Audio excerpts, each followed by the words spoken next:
Hey, good morning to the 5 a.m. Mester Scrum Show. I hope you're doing well today. I am Greg Mester, Scrum Master and Agile Coach. And last night was a cool night. We had Gary Cohen on, and he was on our meetup, and it's all over social media now.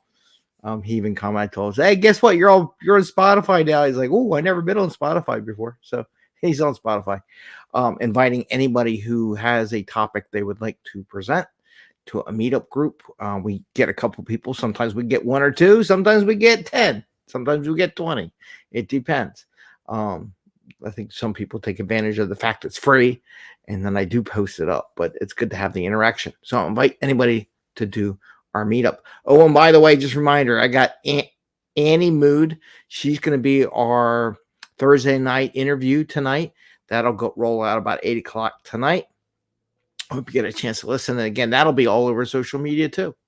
And what I want to talk about today? Today, I want to talk about knowing thy customer cycles, knowing thy business cycles, knowing stuff is important. Putting it in the requirements can be very valuable to what's going on. Answers a lot of the question. Well, why did you pick the date? I don't understand the date. Well, we'll get into that today and give you some really good examples why it's important. And it's good that the team understands why the dates are there. And even the business customer, why did you pick that date? It's a two-way street. So this 5 a.m. Mester Scrum Show. I am Greg Mester, Scrum Master and Agile Coach. And here we talk about Scrum and Agile in a very practical and tactical way so you can bring more value to the customer, not crazy hours for that value. And have a little fun along the way. I hope I do it fun. I hope you get to enjoy this stuff because I see so much stuff out there that's so technical. And so buy the book Agile or buy the book Scrum. I hope I provide some interesting angles and tidbits here and there. And we have a Bubbles. And every once in a while we provide a Bubbles. Bubbles, you know, she's good. I don't know what she's doing. What are you doing? Anyway. Well, let's talk about today. So knowing thy customer cycles or knowing thy business cycles. Why is that important? So many times I coach teams, and even I ask the question sometimes. I ask the question because no one knows the answer, typically, or they don't have an answer, they don't share the answer. Why does the customer, why does the stakeholder, why does the product owner want to work on this product now? What's the importance? And sometimes it's good to have perspective on what's going on and knowing the business cycles. Like the end of the quarters come. Oh, and by the way, this kind of got generated yesterday. I was trying to figure out the podcast I was listening to.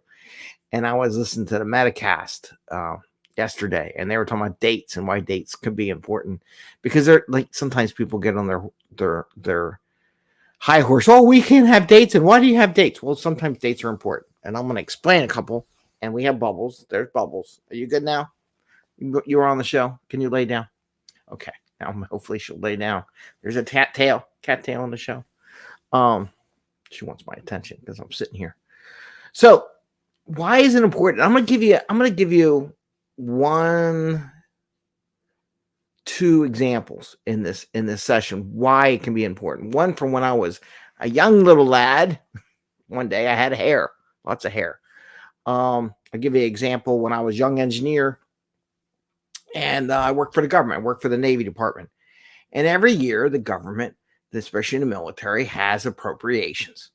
And about September every year, give or take, they start the budgeting process and get ready for, though we haven't had an authorization. And I don't want to get politics. It's so depressing.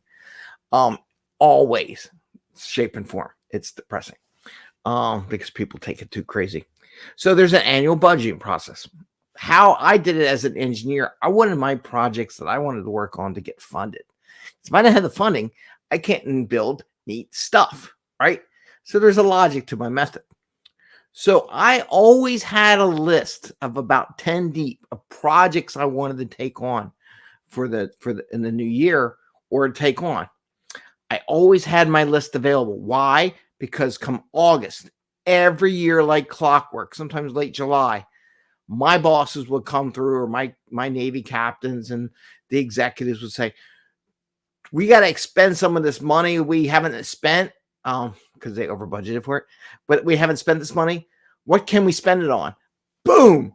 here's a list of 10 items that I would love to. Oh, okay, we can fund that. We can fund that. We can fund that.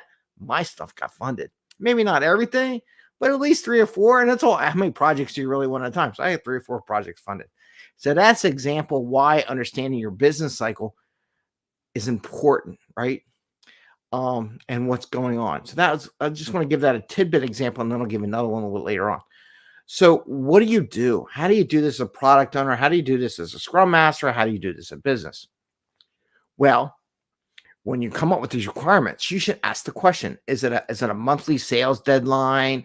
I mean, knowing the business cycle monthly sales guidelines so that they can get their, the more sales they make a commission, right? They get the commissions. Maybe it's a quarterly thing. We got the end of the quarter.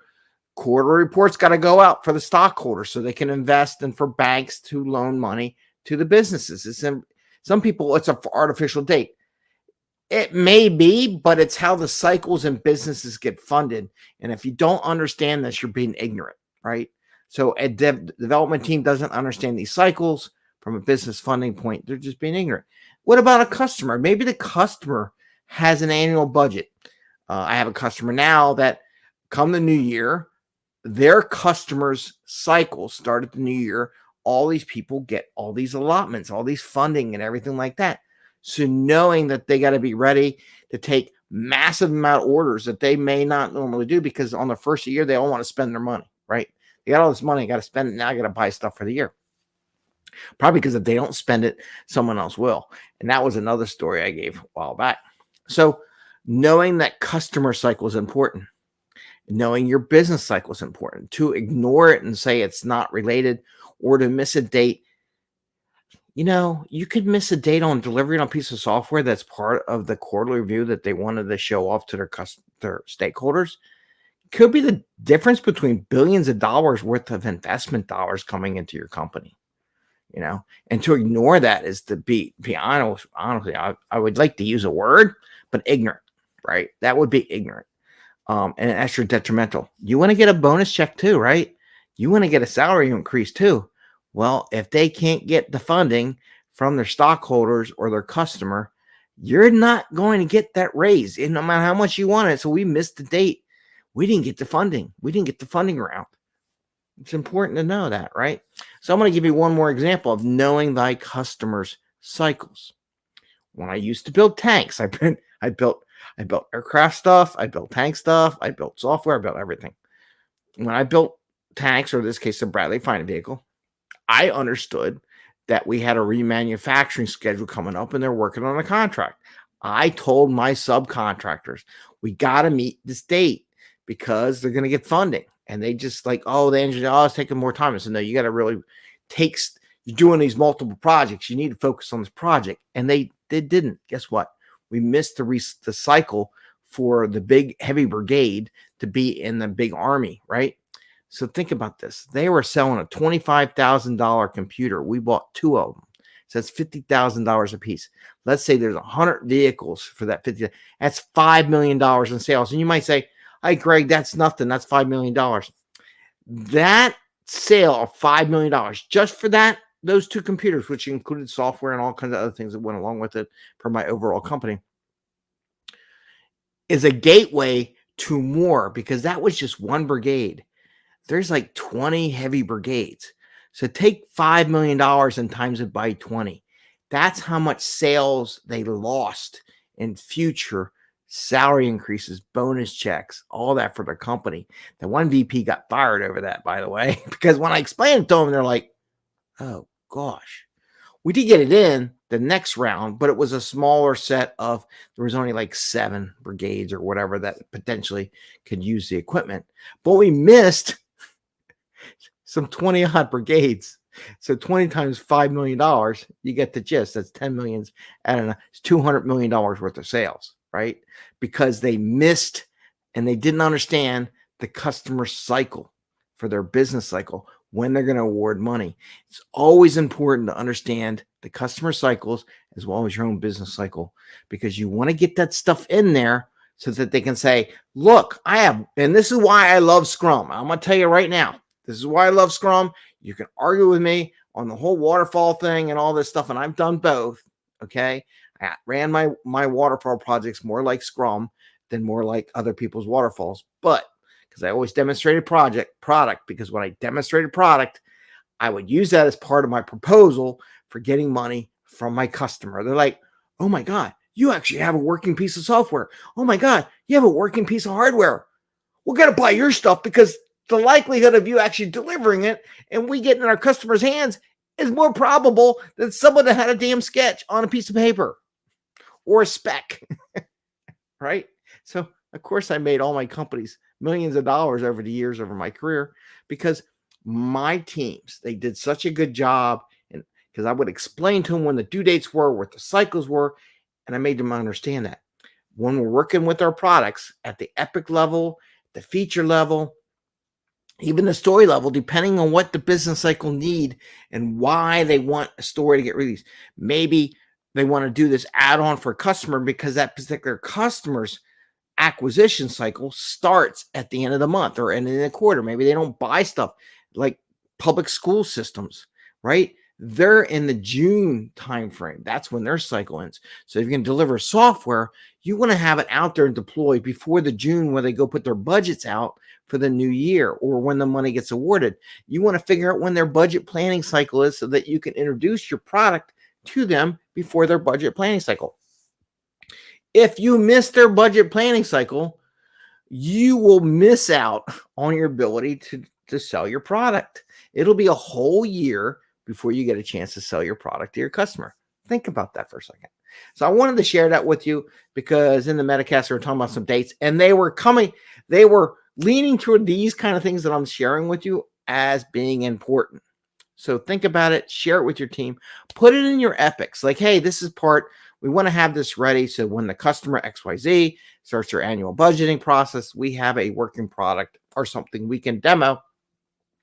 Maybe it's not a full up product. Maybe it's a demo product that shows how it would work to our customer so they can include us in their annual budgets. Think about it there, right?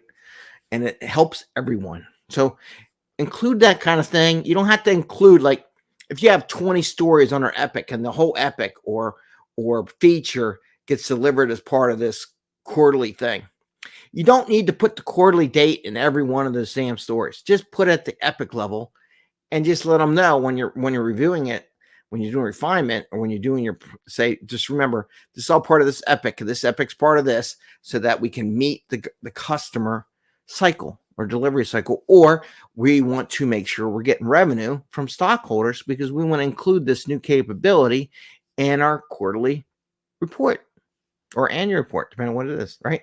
Or have it ready for when they budget. They can see, hey, this is like a viable thing that we can actually fund and get into our customers' hands before the end of the year because they don't want to buy stuff that they're not going to deliver to their customer in that cycle, right? Common sense, right? Why are you going to buy something you're not going to use for 10 years? Doesn't make any sense. You have to show them where they can get some value out of it right away. And again, why I like Scrum. It's beautiful. It's a beautiful thing. Anyway, I want to wish you all the best. I want to wish you a happy Scrumming. Don't forget, tonight at 8 o'clock, we got Annie Mood.